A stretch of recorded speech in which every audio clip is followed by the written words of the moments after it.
Praise the Lord. கர்த்தருடைய நாமம் இந்த காலவெளியில் மகிமைப்படுவதாக. நம்ம இணைந்த ஆண்டவரை நோக்கி பார்க்க தந்த கிருபைக்காய் ஆண்டவருக்கு நன்றி செலுத்துகிறேன்.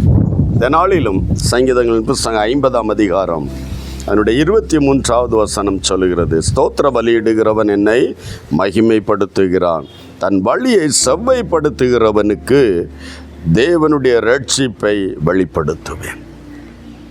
தேவனுடைய விடுதலையை ரட்சிப்பை வெளிப்படுத்துவேன் என்றால் யார் தன்னுடைய வழியை செவ்வைப்படுத்துகிறானோ அவனுக்கு.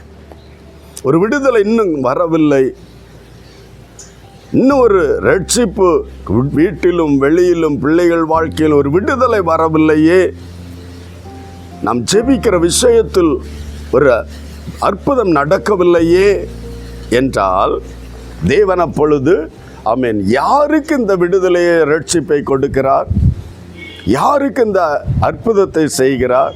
தன் வழியை செவ்வைப்படுத்தணும்.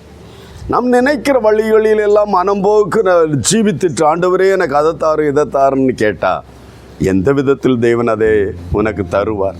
இந்த கால வேளையில் நம்முடைய வழிகளை செவ்வைப்படுத்துகிற ஒரு தெய்வ பிள்ளையாய் நாம் காணப்படுவோம்.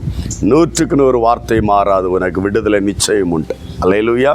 எந்த வழிகள் தேவனுக்கு பிரியமற்றதாய், தேவ வார்த்தைகளுக்கு விரோதமானதாய், தேவ நாமத்தை தூஷிக்கிறதாய் நம்முடைய வாயின் வார்த்தைகளாக இருந்தாலும், செயல்களாக இருந்தாலும், நடை உடை பாவனைகளாக இருந்தாலும் ஹல்லேலூயா, இந்த நாளில் செவ்வைப்படுத்துவோம், செவ்வைப்படுத்த பிரயாசப்படுவோம்.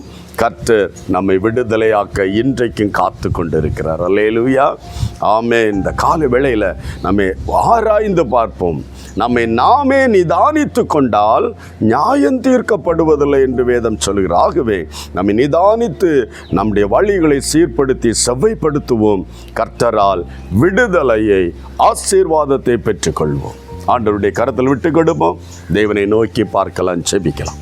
அன்பு தகப்பனே, இந்த கால வேளையில் என்னோடு இணைந்து செபிக்கிற எல்லா தெய்வ பிள்ளைகளும் எந்தெந்த விடுதலைக்காய் காத்திருந்து ஏமாந்திருக்கிறாங்களோ, எந்தெந்த அற்புதங்களை பெற்றுக்கொள்ளும்படியாய் காத்திருந்து நிராசையோடு இருக்கிறாங்களோ, தன்னுடைய வழிகள் தேவனுக்கு பிரியமற்றது எது இருக்கிறது என்று ஆராய்ந்து பார்த்து அவைகளை சீர்படுத்த, வழிகளை செவ்வைப்படுத்த ஆண்டவரிடத்திலிருந்து அந்த விடுதலையை பெற்றுக்கொள்ள, ரட்சிப்பை பெற்றுக்கொள்ள கர்த்தர் எல்லா தெய்வ பிள்ளைகளுக்கு இரக்கம் பாராட்டும்.